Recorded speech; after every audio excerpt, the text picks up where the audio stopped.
I think when we talk about mental health disorders, a lot of the times some things can tend to get lost in translation. When we talk about mental health, we talk about them in broad strokes. We tend to use almost euphemistic languages or ways to distance ourselves. It's easy to talk about symptoms. I can list you the symptoms of depression. But to tell you what it was like for me to experience depression on a day-to-day basis is much different. It's much more intimate. It's much more vulnerable. But that's why I'm here, is to share my story. So what did it look like for me to have depression in my early 20s? Have you ever been so tired that you didn't leave your bed for 3 days except to go to the bathroom?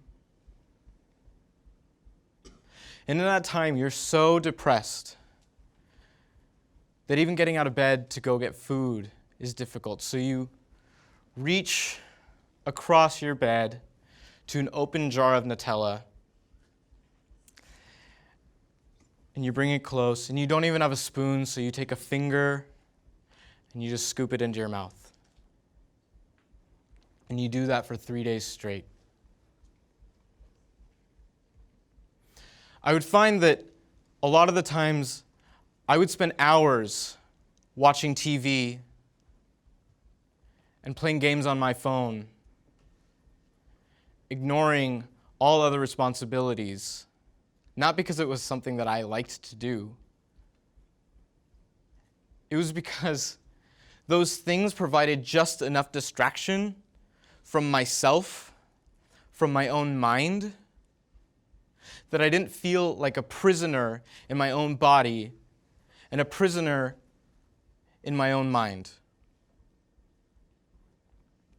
And so I would sit there and distract myself, because if I didn't, I felt as though I was walking on a tightrope, and that at any moment I could fall, and if I did, I would be swept up into this current, and I would be lost forever, and I would die.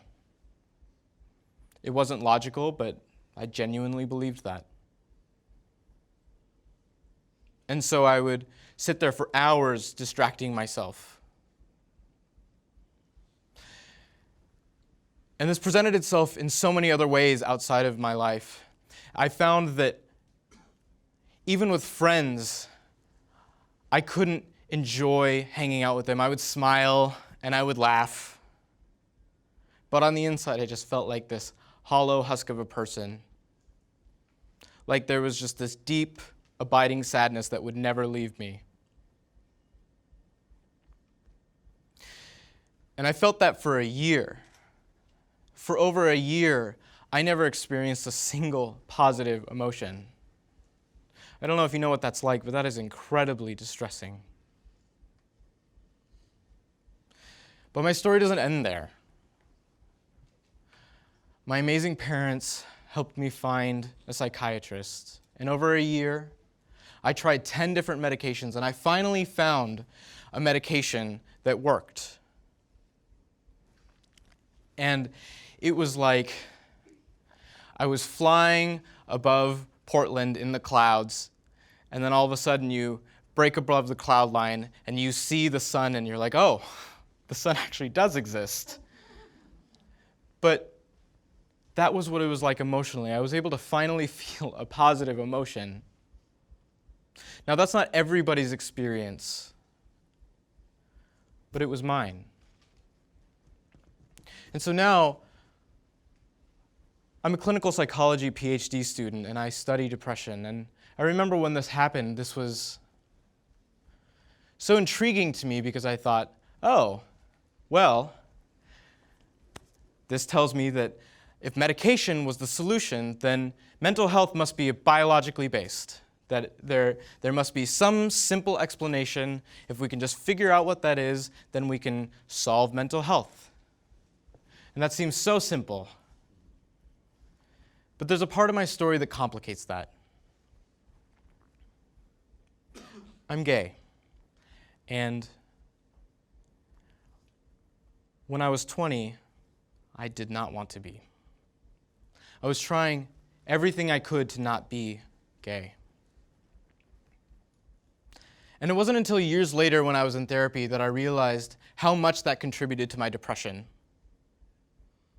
But here's the thing, that's not unique to me. Gay people are significantly more likely to experience mental health disorders, suicidal ideation, and other health disparities. But even more compelling inside that is when you look at within the gay community and you look at gay people whose family and friends support them versus gay people whose family and friends don't support them, we find that those people are 8 times more likely to experience suicidal ideation and mental health disorders as opposed to those that are accepted. And so this tells me something. This paints a picture that mental health is complex. Mental health isn't simply biology or psychology. It would be nice if it were, but it's not. It's this complex interaction between your environment, your beliefs, and your biology. And so my research has taken on that. I study depression from culture to genes to try to understand how mental health occurs and what happens that brings it about in people. But the issue is that we still don't know so much. And so it's important for us to understand how complex mental health is. And so as you're here listening to these stories, what I want you to do is I want you to hear and take in how varied these experiences are. That there's no single story that's the same. That what worked for me might not work for another person and vice versa. Mental health is complex. And the only way that we'll be able to truly understand it is to get a fuller, better picture of what mental health is. And that's why I'm here sharing my story. And that's why we're here sharing our stories, so that we can provide a window into mental health in the hopes that we can finally support those that are struggling with mental health issues day to day. Thank you.